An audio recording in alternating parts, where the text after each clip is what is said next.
Welcome to Penrose Learning, where we make understanding easy. You start by verifying prerequisites. Check macOS version and install Xcode command line tools because many builds need Clang and Make. Once done, install Homebrew to manage packages.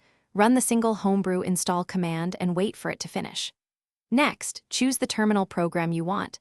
iTerm2 for features, Alacrity for performance, or built-in terminal for simplicity, and prepare to install via Brew or by downloading the app installer. You now install and configure the terminal program. Run Brew install Cask iTerm2 or Brew install Alacrity. Once installed, open the app to complete any first run prompts. Then set a default shell if needed with chshs and the shell path to ensure scripts run predictably.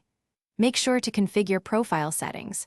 Pick a monospace font, enable true color. Set key bindings, and copy/paste behavior so your terminal matches how you work, and why those settings speed up productivity.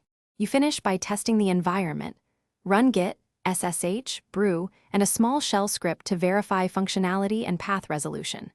If advanced features like terminal integrations or hotkeys don't work, make sure to grant accessibility and full disk access in system settings because Mac OS often blocks automation. Finally, restart the terminal and, if necessary, reboot Mac OS to apply shell changes. If problems persist, check path exports.